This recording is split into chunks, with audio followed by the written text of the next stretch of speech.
Bom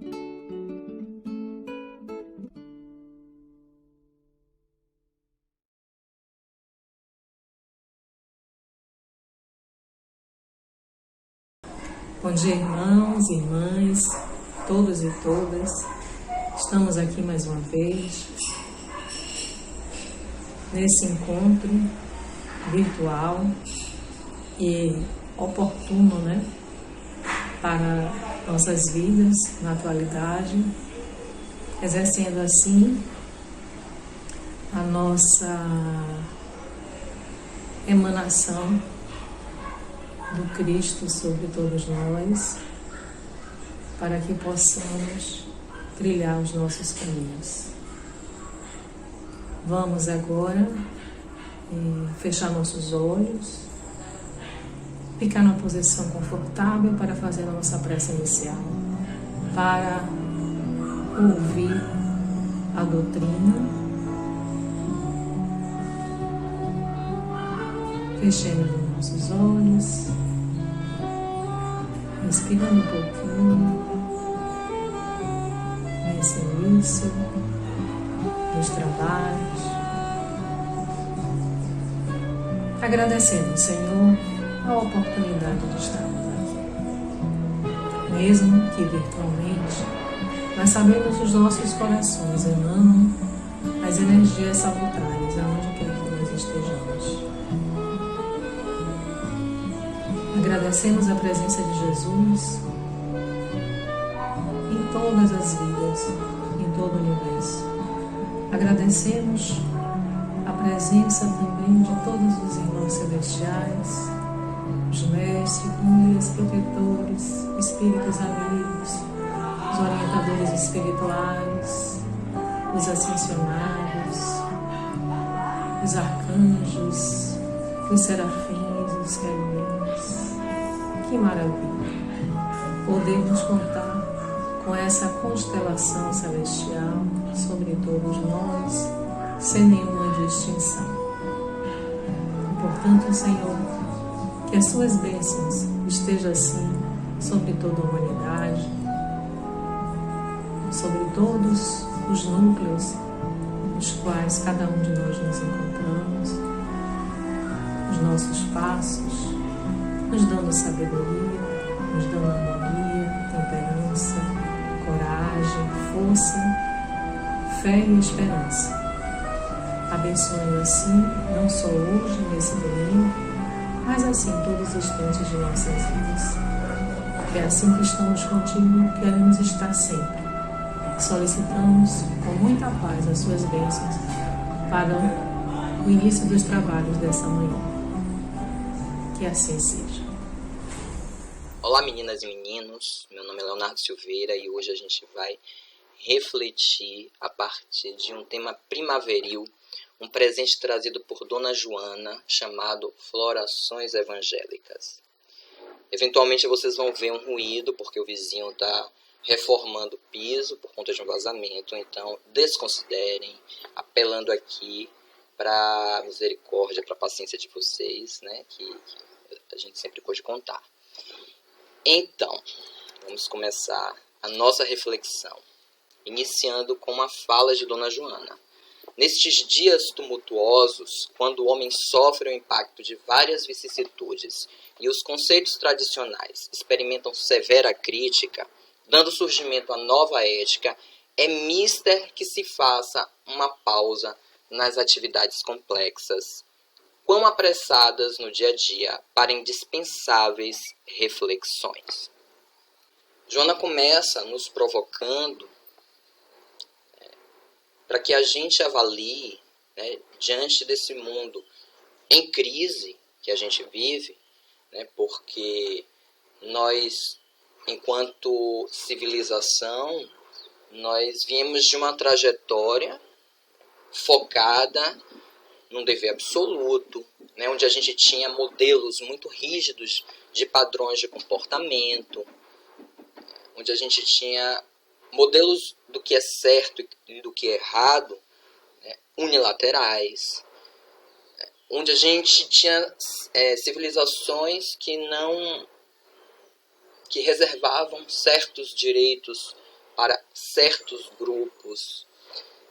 E isso começa a ser, ao longo dos anos, questionado, tensionado, e termina por produzir hoje uma sociedade em crise, porque a gente se pergunta, né, diante de tantas críticas aos valores antigos, quais seriam os valores a substituir? Quais princípios passariam a nos nortear? E Joana traz que o simples fato do princípio ser antigo não necessariamente torna ele inválido. E da mesma forma, o simples fato de um valor novo aparecer não faz dele um valor útil, que de fato traga benefícios pelo simples fato dele ser novo. E aí ela nos convida a fazer essa relativização, né? E diante de tantas mudanças que trouxeram, em certos aspectos, muitos avanços, né? Ela nos convida a pensar também em reorganizar esses valores para que esses avanços eles não sejam eficazes apenas no campo da matéria. Então a gente sai de uma realidade muito centrada no dever, de forma radical, onde você tem que fazer isso, você tem que ser desse jeito, se cria filho desse jeito, homem vive assim, mulher vive assado, o lugar de X é dessa forma, de Y é de outra forma, e você vai, né, ao longo desses 2000 anos, né, de experimento civilizatório, a gente chega no momento onde tudo isso é questionado, porque de fato muito se trouxe de sofrimento, essa lógica, para quem não entrava, né, nesse funcionamento modelado, mas também produziu essa outra bipolaridade, que é você sair de uma realidade extrema de deveres e ir para uma realidade de extrema de direitos, né? Uma sociedade hedonista, né, extremamente focada no prazer e que, por conta, né, dessa polarização, termina trazendo, né, um outro tipo de desequilíbrio. Então você tinha uma moralidade muito rígida e de repente você tem essa sensação de não saber agora para onde ir, uma vez que isso foi questionado. Então, essa temática ela tenta nos iluminar para que pensemos, né, não tanto no valor das coisas enquanto algo cronológico, velho ou novo, mas na qualidade que esses princípios podem trazer para a nossa vida enquanto seres humanos e para a nossa realidade comum. Em qualquer época de renovação social, como só acontecer a este período histórico, já previsto há um século pelo codificador do Espiritismo, a queda das instituições ultramontanas dos poderes arbitrários, superados pelas próprias finalidades e realizações, sempre mereceu destaque no programa dos paladinos encarregados das demolições para as consequentes reedificações a benefício da nova sociedade, em outras bases favoráveis ao homem e à comunidade.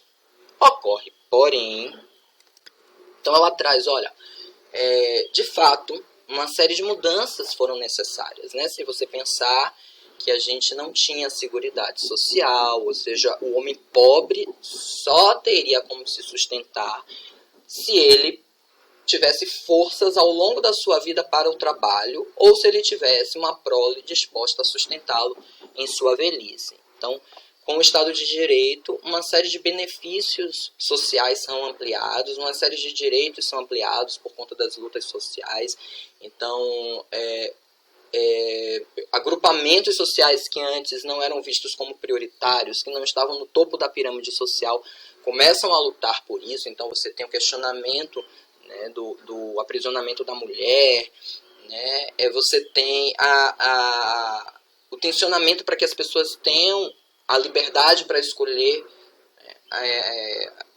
fazer suas escolhas pessoais, né, as liberdades singulares. Então você tem o direito de escolher sua religião, você tem o direito de escolher seu direcionamento sexual, você tem o direito de escolher suas afinidades, o que você gosta para estudar, para trabalhar, né, as suas crenças particulares e viver a partir daqueles princípios.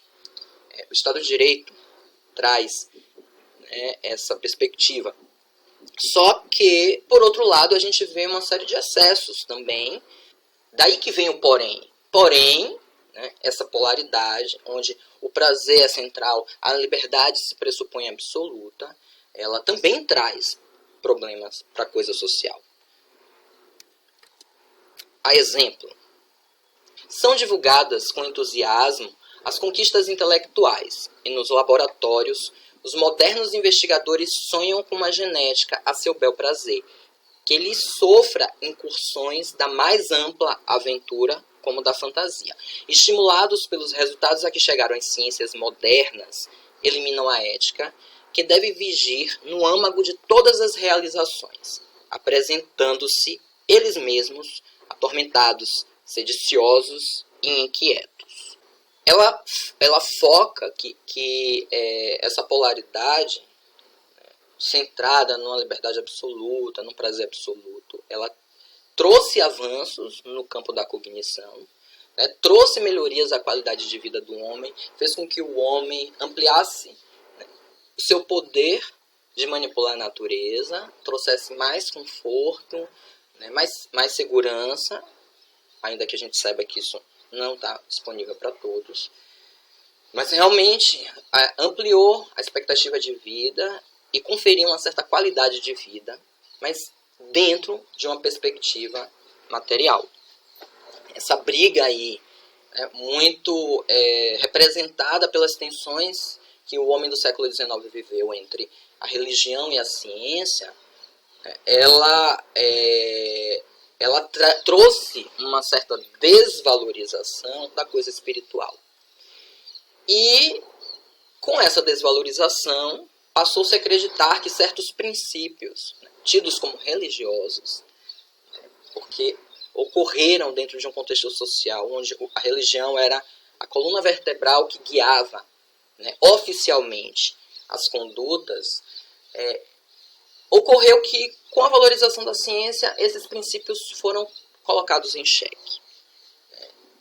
E, em muitos campos, tidos como antiquados, ultrapassados. E uma coisa interessante dessa provocação de Joana é nos fazer pensar que, mais do que uma questão cronológica, de o passado não presta e o futuro é o que presta, ela nos faz pensar no comportamento ético a partir de um princípio de qualidade mesmo, né? Mais do que cronologia, o valor está na qualidade daquele princípio. Então você pega um princípio Krishna, né, como amar ao próximo como a ti mesmo, e percebe o quão é difícil se viver isso. E justamente por nós termos dificuldade em viver isso, por sermos muito autocentrados, a gente não consegue atualizar, e as relações que a gente estabelece são sempre relações muito pautadas pela lógica de domínio. Então você tem um avanço no campo material, mas há algo que ainda é preservado. Então, uma mostração disso é que os cristãos surgiram, né, numa condição assim, muito pouco legitimada dentro do contexto do Império Romano, né, se agiganta, ganha o próprio império, e à medida em que vai se instituindo como a principal religião do Ocidente, nós, homens, né, com a natureza de provas e expiação, vamos subvertendo negativamente os princípios crísticos e nos transformamos em algozes. Quer dizer, o cristão deixou de ser a vítima, né, dos romanos e passa a ser os algozes dos hereges. Né? Por quê? Porque a palavra do mestre, ela levou a isso? Não. Até porque ele mesmo disse, se você bater numa porta que não queira ouvir a palavra, sacode sua sandália, tira a poeira da incompreensão e segue. Então, e falou também, não, vocês estão acostumados a tratar uns aos outros pela força, mas o reino dos céus não se toma mais pela força, se toma pela lei do amor. E que é um princípio de preservação, né, da condição espiritual de cada um, né? Da rigidez, da dificuldade de dilatamento, né? De extensão que certos espíritos têm. Então, respeitar esse limite. É uma proposta crística, mas nós nos apropriamos ao longo desses séculos e porque ainda no fundo estávamos enraigados, né, com a lógica do poder sobre o outro como forma de trazer felicidade ao mundo, a gente manteve essa lógica por debaixo dos princípios que nós dizíamos que eram cristãos, mas não eram, né? É como o próprio Evangelho traz, a gente de tanto manejar, a gente queimou a árvore da vida. Por quê? Porque nós ainda estamos com um funcionamento, né, emocional muito autocentrados, ainda focados na lei da força, na lógica do instinto. O crescimento que no Espiritismo a gente chama de moral, que hoje a gente pode atualizar para a questão ética, né, de relacionar-se com o outro, a ética cristã, a ética original cristã, ela pode nos ajudar a dar um salto qualitativo, né, dentro das nossas relações. Então a gente quis ganhar o reino dos céus, né, ou seja, estabelecer uma vida de melhor qualidade, agindo para fora, melhorar o externo, né, e o cristianismo, até porque é o cristianismo depois de 2000 anos, do cristianismo com todas as informações, todas as experiências encarnatórias e reencarnatórias que a gente teve, ele já nos dá a condição de entender, de ser entendido, né? Esse tempo de maturação, mesmo com todas as imperfeições, nos deu condições de entender o cristianismo e seus princípios de uma forma menos ingênua, menos literal. Uma prova disso é quando a gente vai estudar a moral estranha do Cristo e percebe que existem sentidos que, se interpretados ao pé da letra, nos reconduzem a uma lógica de domínio, a exemplo da lei de Talião, de revanche. Mas quando você entende aquelas metáforas através de uma outra perspectiva, ancorada, né, nos princípios de amor, de respeito, né, de dignidade, né, e também de justeza, você muda o sentido daquilo. Mas foram 2000 anos de experimentos e de muitos erros, de muitos manejos. E agora a humanidade tem a possibilidade, caso queira, de vivificar esta perspectiva crística, de entendê-la melhor e, portanto, aplicá-la de uma forma mais judiciosa. Então ela nos traz: o homem assim conquista o sistema solar em que se encontra localizado o domicílio terrestre, mas perde a paz. Descobre o mecanismo da vida e malbarata a existência. Realiza incursões vitoriosas nas partículas constitutivas do átomo, porém desagrega-se interiormente. Sonha com amor, todavia entorpece-se nas paixões, aspira à felicidade, entretanto, intoxica-se nos gozos brutalizantes. É justamente esse período, né, de ebulição do ser humano, é fruto ainda da sua dificuldade em compreender a lei de amor, ainda muito aguerrido, acostumado com a lógica do domínio. E aí há esse período de turbulência, mas é um período de turbulência que, por outro lado, a gente fica meio perdido sem saber que rumo tomar, mas, por outro lado, é um período de vasta luminosidade. Então, as coisas estão vindo muito à tona e estão sendo percebidas de uma forma muito crua, e isso traz um impacto na estrutura psíquica do ser. Porque ele não tem como escamotear tanto, esconder tanto as suas impurezas. E aí eu me recordo, né, do mito da caverna, que foi elaborado por Platão, né, inspirado na trajetória de Sócrates, que foi assassinado, né, por trazer compreensões diferentes daquele ambiente, né, daquele momento histórico em que ele vivia. Aqueles sujeitos da época viviam de uma forma assim, muito dogmática, com uma perspectiva mais limitada, né, com uma perspectiva mais sensorial, não conseguindo enxergar para além da matéria, e aí ele traz perspectivas que mexem, né, que produzem angústia, e ele termina sendo assassinado por isso. Foi a mesma coisa que aconteceu com Cristo. Não é à toa que isso vem acontecendo, né, em vários momentos, em vários espaços históricos da nossa humanidade. E quando Platão desenvolve, inspirado nessa trajetória, o mito da caverna, ele tenta analisar esse processo. Na verdade, você tem a ideia, né, geral, rapidamente, do mito da caverna, é que você tem homens acorrentados, virados para o fundo de uma caverna, atrás desses homens. Eles não podem se mover, né? Eles têm uma parede e uma fogueira. A fogueira projeta sombras que eles não conseguem perceber exatamente o que são essas sombras, né? Eles ouvem ruídos e a partir daquelas informações que eles conseguem captar, eles entendem que o mundo é aquilo.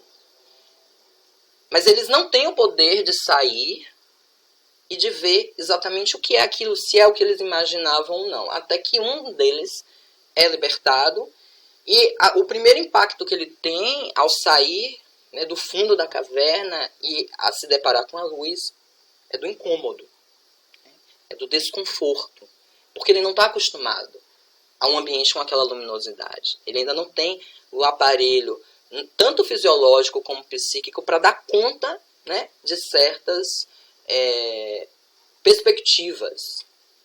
Como diria Lolitinha, o caldo é muito grosso. Então ele não consegue digerir. Muito grosso aí, nesse caso, no bom sentido, né? Porque é uma perspectiva de realidade maior do que o que aquele sujeito conseguia perceber e decodificar. Então, aí aos poucos ele vai se acostumando e ele descobre que aqueles vultos e aqueles objetos que passavam, eles não eram exatamente aquelas sombras, né? Tinham pessoas que passavam, que falavam, tinha um outro estilo de vida diferente do estilo do fundo da caverna. E aí ele sente uma vontade incontrolável de compartilhar aquilo com os comuns dele. E ele entra na caverna, volta para a caverna e diz, olha, isso aqui que a gente vê é um fragmento da realidade. As coisas são diferentes lá fora, os ruídos a gente achava que é isso, é aquilo.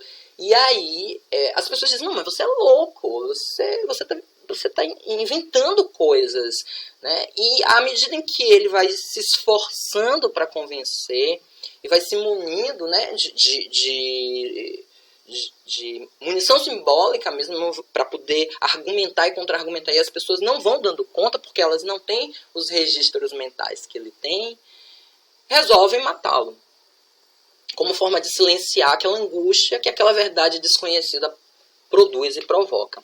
Com isso, Platão quer dizer que o homem, muitas vezes, ele está tão vicioso nas suas noções, nos seus hábitos, que ele não consegue perceber uma outra perspectiva de realidade. E quando chega pessoas que tentam inserir outras perspectivas, né, elas são combatidas, né, a ponto, muitas vezes, de chegarem a extremos, né? E isso nos mostra, né, que o processo de floração evangélica é um processo que não acontece da hora para outra, é um processo que demanda tempo, é um processo que demanda labor e paciência. E aí Joana nos diz que diante de tanta confusão, né, entre avanços e retrocessos, ela identifica o Evangelho do Cristo como um código que é capaz de assinalar uma postura ética que produzirá felicidade e benefícios para além de uma perspectiva material, né? Mas dentro de uma perspectiva material, mas sobretudo espiritual, né? Produzindo relações melhores e, consequentemente, uma sociedade melhor.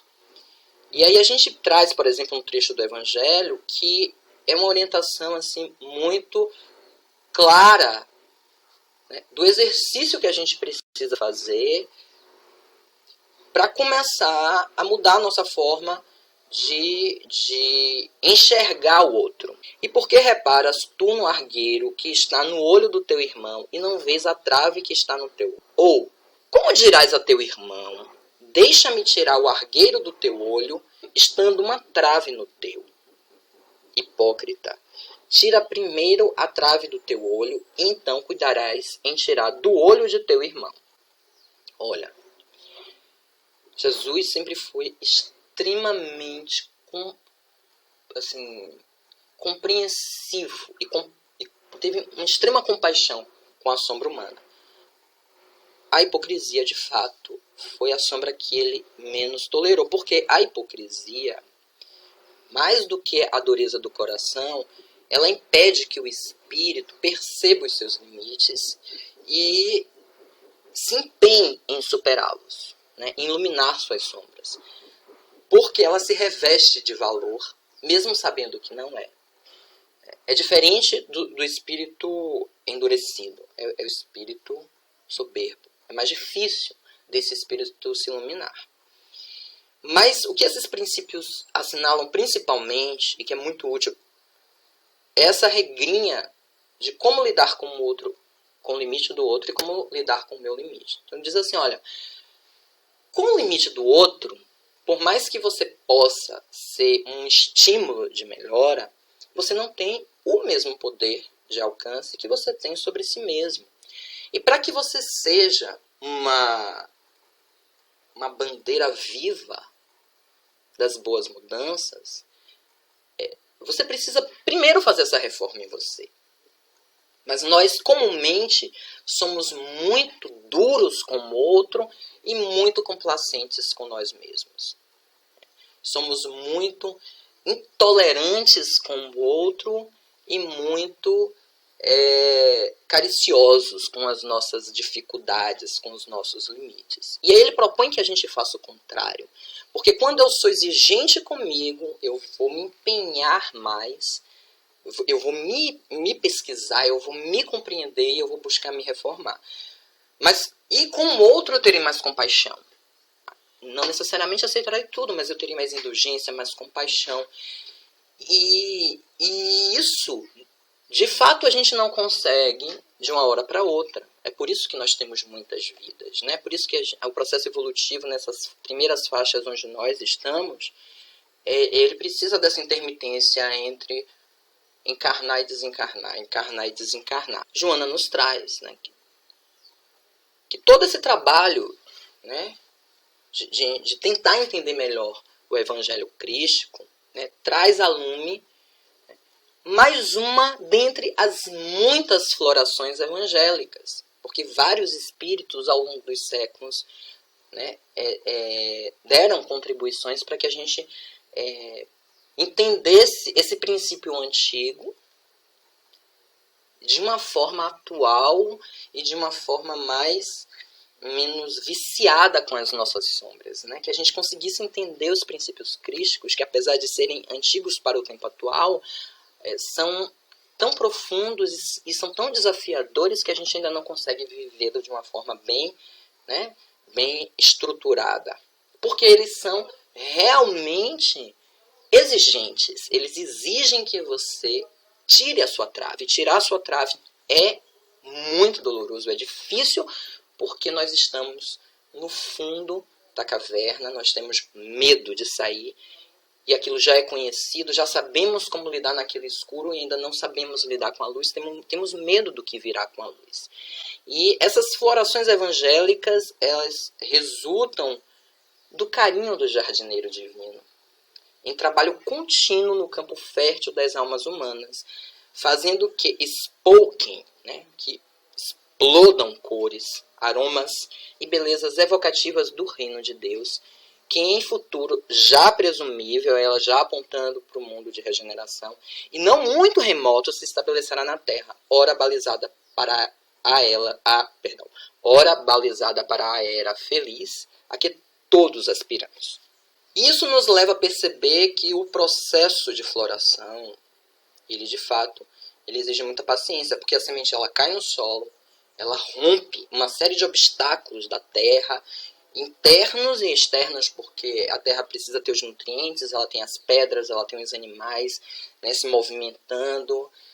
Externa, porque tem o vento, tem a chuva, tem a água, o sol.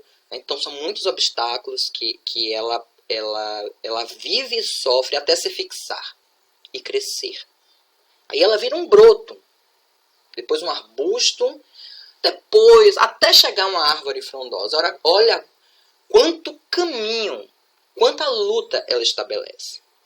E só então é que ela entra no estágio da floração. E o que é interessante, senhoras e senhores, é que a floração ela é um estado que antecede ao estágio dos frutos. Os frutos que alimentam, que nutrem e que vitalizam. E que, como tudo é muito cíclico e muito sábio, né, depois eles ofertam novas sementes e quando expira o seu tempo material, eles se convertem em adubo para fortalecer a terra que possibilitou todo esse ciclo de vida, dando a sua contribuição derradeira para que esse ciclo se mantenha. Olha que processo lindo, olha que processo de doação, e olha que processo que exige muita paciência, né? A gente precisa ter muita paciência com o limite do outro. Por quê? Porque nós também carecemos de muita paciência com o nosso limite. Se hoje as florações evangélicas, né, nós estamos no estágio, caso estejamos, só Deus é que sabe, um dia não estivemos. Né? Um dia fomos nós que fomos os críticos, assim, que não perdoam. Fomos nós que criticamos, que desvalorizamos o outro. Né? Fomos nós que resistimos à possibilidade de enxergar para além da forma, né? E nos permitindo tornar nossa mente mais plástica, mais dilatada, para além do conhecido, para além do óbvio, né? Para além daquilo que eu já sei fazer. Né? E muitas vezes outros espíritos trouxeram essa perspectiva para a gente. E quantas vezes a gente rejeitou, quantas vezes a gente ridicularizou, quantas vezes a gente ignorou. Então a gente também precisa ter essa humildade de entender que assim como eu tenho o meu tempo, o outro também tem o tempo dele. Né? A floração do outro não necessariamente será a minha floração. E esse processo exige realmente que você siga o seu processo, mesmo que o outro não compreenda, não valorize, né? não alcance, né? a perspectiva que você está tentando construir. Bem, mas o que a gente faz, né? Enquanto a gente aguarda o momento de colher esses frutos assim, mais gerais, né? Diante das resistências todas, diante de tantos preconceitos, né? Diante de tanta ignorância. Bem, e às vezes é porque as pessoas de fato não enxergam os frutos benfazejos que essa floração poderá trazer. Elas ignoram essa oportunidade de floração. Não necessariamente porque elas são más. E aí, o que a gente faz? A gente pode recorrer, meus irmãos, né, a mesma estratégia que o padre Antônio Vieira recorreu, inspirado no sermão de Santo Antônio. Vós, diz Cristo, Senhor nosso, falando com os pregadores, sois o sal da terra. E chama-lhe sal da terra porque quer que façam na terra o que faz o sal. O efeito do sal é impedir a corrupção. Mas quando a terra se vê tão corrupta como está a nossa, havendo tantos nela que têm ofício de sal, qual será ou qual pode ser a causa da corrupção? Ou é porque o sal não salga, ou porque a terra não se deixa salgar. Supondo que a terra não se deixe salgar, isto posto, quero hoje a imitação de Santo Antônio voltar-me da terra ao mar. E já que os homens se não aproveitam, pregar aos peixes. Louvai, peixes, a Deus, os grandes e os pequenos, e repartidos em 2 couros tão inumeráveis, louvai-o todos, uniformemente. Louvai a Deus, que vos vestiu de tanta variedade e formosura. Louvai a Deus, que vos habilitou de todos os instrumentos necessários à vida. Louvai a Deus, que vos deu um elemento tão largo e tão puro. Louvai a Deus, que vindo a este mundo, viveu entre nós e chamou para si aqueles que convosco e de vós viviam. Louvai a Deus, enfim, servindo e sustentando ao homem, que é o fim para que vos criou. E é assim como no princípio vos deu a sua bênção, vô-la dê também agora. Amém. Peixe.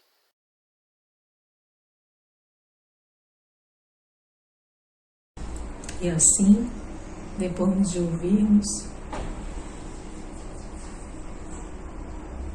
o nosso irmão Leonardo, proferindo assim a palavra, a qual, não só para nós ouvirmos, mas para que possamos compreender, entender, analisar e praticar em nossas vidas, de conformidade dos nossos potenciais já conseguidos e aqueles que angariamos conseguir, com força, coragem e esforço, porque tudo requer isso, força, coragem e esforço. E não nos esquecemos que daqui nada levaremos, a não ser o que fizemos, o esforço para angariar as bênçãos divinas. Então, prestemos bem atenção nisso, porque às vezes a gente se distrai com coisas que não tem nada a ver, né? Vamos passando assim para a segunda parte, e aí pedindo a todos que estão já em tratamento, que já sabem o procedimento, né, com sua garrafa com água, seu copo com água, ficar no lugar mais confortável dos seus aposentos, né, da sua residência, do local onde esteja, para assim os irmãos que já estão todos, né, de braços abertos para esse trabalho, essa emanação de bênção para as nossas melhorias, possam agora fazer essa conexão maravilhosa e para cada um de nós recebermos o que é devido para o nosso bem-estar, o nosso bem-viver, o nosso caminhar. Fechemos os nossos olhos, façamos assim uma respiração leve e suave, leve e suave.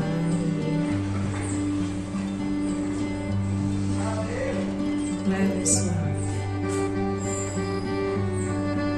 Deus, Pai Todo-Poderoso, emana sobre todos nós a sua chuva de bênção, via os canais tão afetuosos, harmoniosos e fraternais, dos quais temos acesso, através de Jesus, da Virgem Maria Santíssima, para o nosso bem-estar, o nosso bem-viver, o nosso bem-caminhar. Para cada irmão que está com essa solicitude, essas demandas para as suas vidas, e assim também emanando aos outros e outros, sejam assim agraciados por essas bênçãos. E sabemos que elas chegam, sabemos que somos assim convocados para receber, mas precisamos estar atentos e dispostos para entender.